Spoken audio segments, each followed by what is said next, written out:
সবকিছুই ঠিক আছে, কিন্তু আমরা যখন ওই যে লোডিংটা দেখাচ্ছিলাম, ধরেন এখানে কোথাও একটা কোনো নতুন একটা পেজে যাব বা নতুন ইউআরএল বা ইউআরএল কোনো ভুল দিচ্ছি, সেক্ষেত্রে লোডিং দেখাচ্ছে। এই লোডিংটা কিন্তু দেখানো কতটা ঝামেলার কাজ এটা তো বোঝেন একজন ইউজারের জন্য। তো এটাকে আমরা রিলোড করে আমরা কি করতে পারি, আমরা আমাদের সার্ভারের রিডাইরেক্ট করে হোম পেজে নিয়ে যাইতে পারি। তো হোম পেজে নিয়ে যাওয়ার জন্য আমরা হচ্ছে স্লাগে আসলাম, এই পেজ থেকে আমরা কাজ করতেছিলাম। তো এখান থেকে যদি এই যে এখানে দেখতে পাচ্ছেন স্ল্যাগের মাধ্যমে আমরা রেসপন্সটাকে নিচ্ছি, রেসপন্সটাকে নিয়ে রেসপন্সের ভিতরে যে আইটেমটা আছে সেই আইটেমটাকে পাঠিয়ে দিচ্ছি এইখানে। যদি আইটেম মূলত যখন ওইটা হয় তখন মূলত আইটেমটা থাকে না। যখন আমরা নতুন একটা পেজে যাই কিন্তু পেজের কন্টেন্ট না পাই, মানে হচ্ছে পেজের কন্টেন্ট না পাওয়া মানেই হচ্ছে যে আইটেমটাকে না পাওয়া। তো আইটেমটাকে না পাইলে আমরা কি করতে পারি, আইটেমটাকে না পাইলে যেহেতু আইটেমের লেন্থ তখন শূন্য হয়ে যাবে, তো এখানে আমরা কন্ডিশন দিতে পারি বা কন্ডিশনাল রিডাইরেক্ট করতে পারি। ইফ দিতে পারি, ইফ দিয়ে বলে দিতে পারি যদি রেসপন্স এর আইটেমের যে লেন্থ আছে এটা যদি না থাকে তাহলে রিডাইরেক্ট করবে। রিডাইরেক্ট আমরা হচ্ছে যে একটা এই যে next.js এর রিডাইরেক্ট অপশন আছে এখানে, এখানে রিডাইরেক্ট কিভাবে করব সেটা বলে দিয়েছে। আপনারা এই ডকুমেন্টেশন পড়বেন, ডকুমেন্টেশন পড়লে সবকিছু মোটামুটি মানে হচ্ছে যে ডিটেলস জানা যায়। আমি সবকিছু বলতেছি না, আমার প্রজেক্টের জন্য যতটুকু প্রয়োজন আমি ততটুকু কাভার করতেছি, কিন্তু এর এক্সট্রা জিনিসও আছে, তবে এত কিছু জানার প্রয়োজন হয় না। যখন যেটা প্রয়োজন তখন সেটা আমরা ডকুমেন্টেশন পড়ে জেনে নিতে পারি। তো এটা যদি আমরা এখন সেভ করি, সেভ করার পরে যদি এখন আমরা ওয়েবসাইটে যাই, আমাদের ওয়েবসাইট কোথায়, এখানে লোডিং হচ্ছে, এখনো রিডাইরেক্ট হচ্ছে না। ওকে, আমরা গেলাম একটা সাইডে, দেন এখান থেকে নাইট, রাত দা নাইট আছে, আমরা দিলাম হচ্ছে যে পাগল দা ফুল। এখন যদি রিডাইরেক্ট হয়, লোডিং হচ্ছে, লোডিং হওয়ার পরে আমাদের এই যে হোম পেজে রিডাইরেক্ট করে নিয়ে এসেছে। বিষয়টা কত সুন্দর। তো এরপরে আমরা যে কোনো জায়গাতে যদি যাই তাহলে কিন্তু একটা 404 পেজ দেখায়। এই 404 পেজটাকে আমরা নিজের মতো করে কাস্টমাইজ করে নিতে পারি। তো 404 পেজটাকে নিজের মতো করে কাস্টমাইজ করে নেওয়ার জন্য আমাদের সিম্পল নেক্সট যে সব কিছুই মোটামুটি সিম্পল, খালি হচ্ছে যে ওই যে ইনক্রিমেন্ট ডিক্রিমেন্ট রিভ্যালিডেশন এগুলাতে একটু ঝামেলা আছে। তো এখানে এই যে পেজেসের রুট ফোল্ডারে 404 মানে 404 ডট জেএস নামে একটা পেজ তৈরি করলাম, এবং এই পেজেসে ইরর পেজ দিই। এই পেজের ভিতরে আমরা যা দেব সেই এই কম্পোনেন্টে যা দেব সেটাই হচ্ছে ওইখানে কিন্তু শো করবে। এখন যদি আমরা গিয়ে রিলোড করি, দেখেন 404 পেজটা কিন্তু চেঞ্জ হয়ে যাওয়ার কথা, এই যে 404 পেজটা কিন্তু চেঞ্জ হয়ে গেছে। তো আমরা 404 পেজটাকে নিজের মতো করে কাস্টমাইজ করে নিতে পারি, কাস্টমাইজ করতেই পারি। এখানে বলে দিতে পারি যে 404 এরর, দেন বলে দিতে পারি পেজ নট ফাউন্ড, H4 হিসেবে বলে দিতে পারি page not found, page not found, এবং কিছু স্টাইল করতে পারি। দেন এখানে একটা H6 দিয়ে বলে দেই যে রিডাইরেক্ট টু হোম পেজ।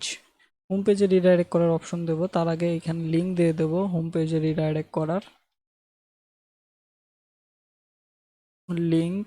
এটা কোথা থেকে আসবে, নেক্সট জেএস থেকে লিঙ্ক আসবে, এবং লিঙ্কে কি কি থাকবে, হোম পেজটাকে আপাতত সরাই দিই।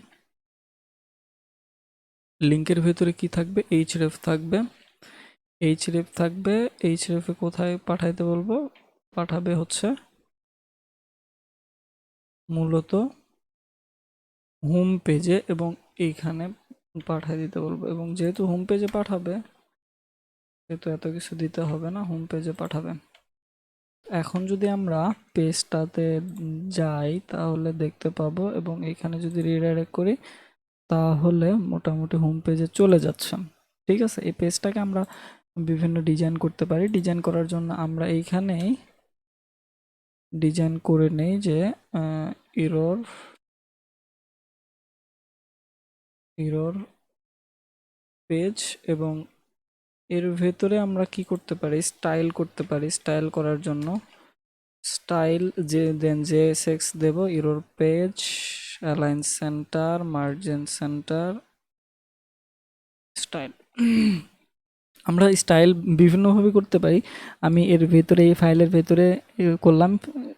স্টাইল করার জন্য এদের ভেতরে জেএসএক্স দিয়ে টেমপ্লেট স্ট্রিং দিতে হবে, দিয়ে তার ভেতরে স্টাইল করতে হবে।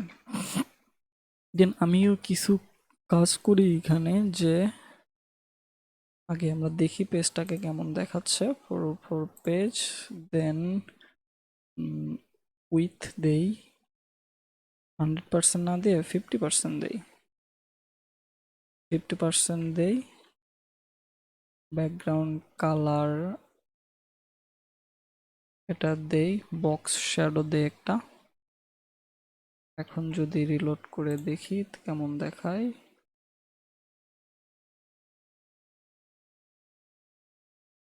Centre, align item centre, margin auto.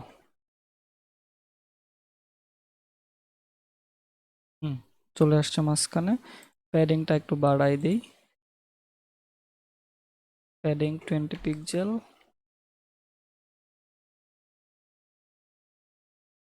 হ্যাঁ, আমাদের 404 পেজটা মোটামুটি দেখা যাচ্ছে। মার্জিন 0, নাম মার্জিন 20 পিক্সেল করে দেই।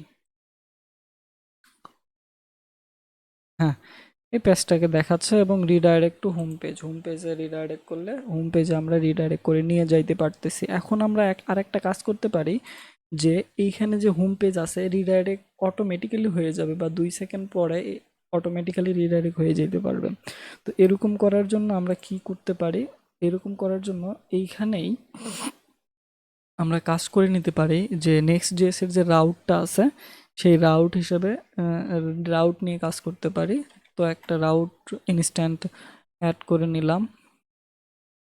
রাউট ইনস্ট্যান্ট নেওয়ার জন্য রাউটার নিলাম, কই থেকে রাউটার নেব, ইউজ রাউট থেকে। এবং ইউজ রাউট কই থেকে আসবে, ইউজ রাউটার আসবে হচ্ছে নেক্সট জেএসএস থেকে। ইউজ রাউট নেক্সট জেএস থেকে আসতেছে, কিন্তু কি প্রবলেমটা দেখাচ্ছে, use route call function error. রাউটটাকে বাইরে লিখতে হবে।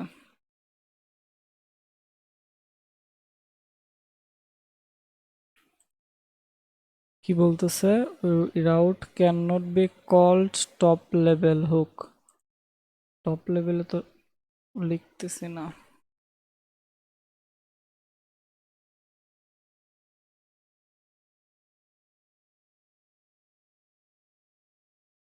রিয়াক্ট কি বলছে, react hook user route is called function error that computer view error score function error that functional error. Okay,